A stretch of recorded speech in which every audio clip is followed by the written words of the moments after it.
السلام علیکم ورحمۃ اللہ وبرکاتہ۔ پچھلی ویڈیو میں ہم نے جانا کہ آپ کے چچا ابو طالب آپ کی دل و جان سے پرورش کر رہے تھے اور اسی طرح دن بیتتے جا رہے تھے۔ چلیے اب آگے کا واقعہ جانتے ہیں۔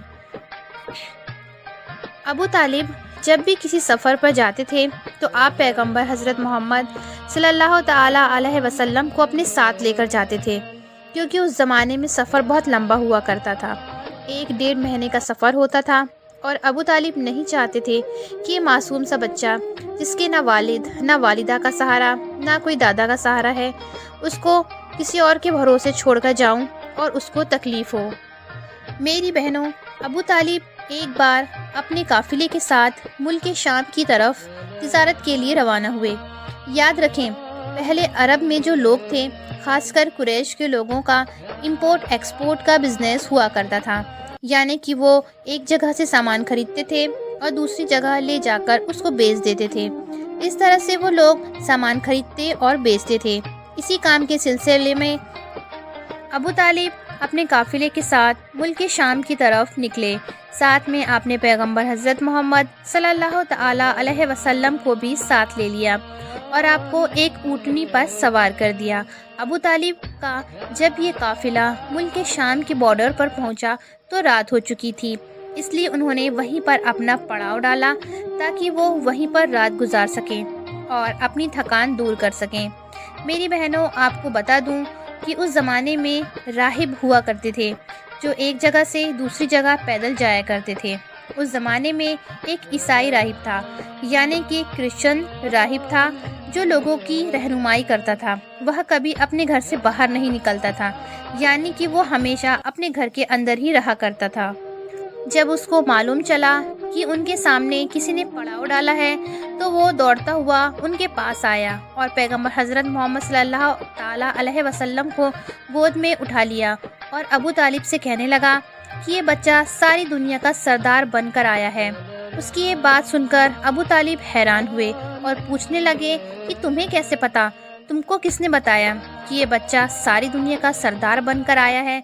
تو اس راہب نے کہا کہ جب تم ادھر اس گھاٹی سے ادھر گھاٹی میں آ چکے تھے تو اس گھاٹی میں ایسا کوئی بھی درخت اور پتھر نہیں تھا جو اس بچے کو دیکھ کر نہ جھکا ہو، اور پتھر اور درخت صرف انہی لوگوں کے آگے جھکتے ہیں جن کو اللہ اپنا پیغمبر بنا کر بھیجتا ہے۔ اس کے بعد وہ کہنے لگا کہ تم اس بچے کو ملک کے ساتھ ساتھ لے کر مت جانا، کیونکہ آگے یہودیوں سے ان کو خطرہ ہے، کہیں وہ لوگ ان کا قتل نہ کر دیں۔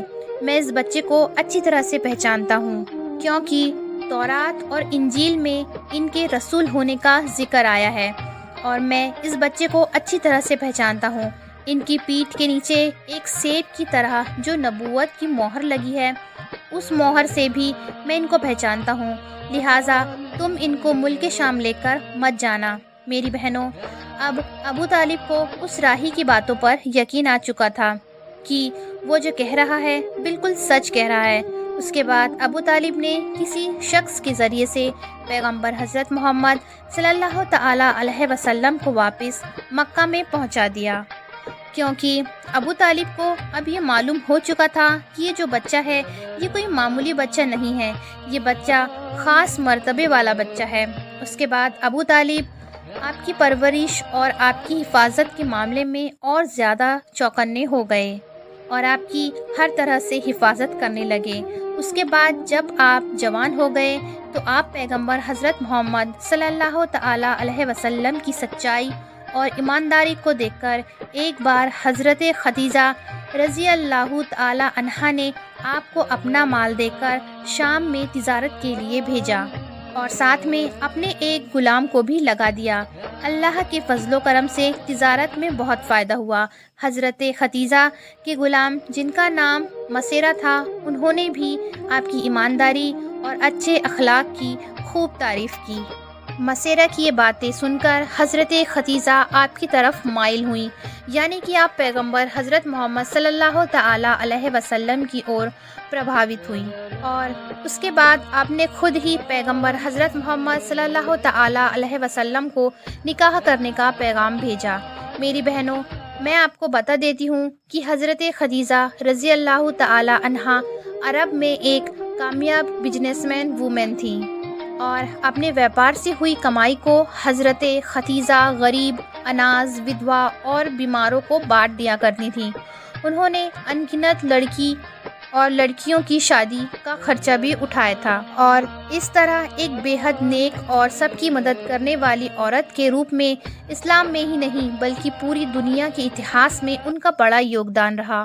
یعنی کہ حضرت ختیجہ ہمیشہ غریب لوگوں کی انات اور کپڑوں سے مدد کیا کرتی تھیں۔ حضرت ختیجہ مورتیوں میں وشواس نہیں کرتی تھیں اور نہ ہی ان کی پوجا کرتی تھیں۔ میری بہنوں، میں آپ کو بتا دوں کہ یہ حضرت ختیجہ کی پیغمبر حضرت محمد صلی اللہ تعالی علیہ وسلم سے نکاح ہونے سے پہلے 2 نکاح ہو چکے تھے اور ان کے اپنے دونوں شوہر سے بچے بھی تھے۔ انہوں نے اپنا پہلا نکاح ابو حالہ سے کیا تھا جن سے ان کو 2 بیٹی ہوئی تھی، مگر اس کے بعد ابو حالہ یعنی ان کے پہلے شوہر کا انتقال ہو گیا اور اس کے بعد حضرت ختیجہ نے دوسرا نکاح عتیق ابن زید کے ساتھ کیا جن سے ان کو 1 بیٹی ہوئی، پر یہ بھی کچھ دنوں بعد اس دنیا سے چل بسے اور وہ پھر سے بیوہ ہو گئیں۔ اس کے بعد عرب کے بڑے بڑے تاجداروں نے، سرداروں نے حضرت ختیجہ کے ساتھ نکاح کرنے کی پیشکش کی، مگر حضرت ختیجہ راضی نہ ہوئیں۔ پھر اللہ تعالیٰ نے آپ کو پیغمبر حضرت محمد صلی اللہ تعالی علیہ وسلم کی طرف مائل کر دیا۔ میری بہنوں، اس کے بعد حضرت ختیجہ نے پیغمبر حضرت محمد صلی اللہ تعالی علیہ وسلم کی ایمانداری اور تجارتی سفر کو دیکھ کر تیسرے نکاح کا پیغام آپ نے خود ہی ایک خاص سہیلی جس کا نام نفیسہ تھا، اس کے ذریعے آپ نے پیغمبر حضرت محمد صلی اللہ تعالی علیہ وسلم کے پاس نکاح کا پیغام بھیجا۔ تو یہ سن کر پیغمبر حضرت محمد صلی اللہ تعالی علیہ وسلم نے یہ کہہ کر انکار کر دیا کہ اس کے بارے میں وہ پہلے اپنے چچا ابو طالب اور اپنی چچی سے بات کریں گے، اس کے بعد میں ہی وہ اس کے بارے میں آپ کو بتائیں گے۔ میری بہنوں، اس کے بعد پیغمبر حضرت محمد صلی اللہ تعالی علیہ وسلم نے اس پیغام کے بارے میں اپنے چچا ابو طالب سے بات کی، یعنی کہ ان کو اس پیغام کے بارے میں بتایا۔ یہ سن کر آپ کے چچا ابو طالب بہت خوش ہوئے اور نکاح کروانے کے لیے راضی ہو گئے اور آپ کو اجازت دے دی۔ آپ کے چچا حضرت حمزہ نے ختیجہ کے چچا عمرو بن سعود سے رسول اللہ صلی اللہ تعالی علیہ وسلم کے ولی یعنی بڑے ہونے کی حیثیت سے بات چیت کی اور 20 اونٹنی مہر یعنی کہ نکاح کے وقت عورت یا بیوی کو دے جانے والی رقم یا جو آپ کے حیثیت میں ہو، یہ دے کر آپ کے چچا ابو طالب نے آپ کا نکاح پڑھوا دیا۔ میری بہنوں، اس کے بعد حضرت ختیجہ اور پیغمبر حضرت محمد صلی اللہ تعالی علیہ وسلم کے نکاح کا خطبہ آپ کے چچا ابو طالب نے پڑھا۔ اس میں اللہ کی حمد و ثنا کی گئی۔ اس کے بعد قبول نامہ ہوا اور مہر بیان کیا گیا۔ مہر میں 20 اونٹنی لکھی گئی۔ میری بہنوں، یہ ملک واپسی سے 2 مہینے کے بعد کی بات ہے۔ اس وقت آپ کی عمر مبارک 25 سال کی تھی اور حضرت ختیجہ کی عمر 40 سال کی تھی۔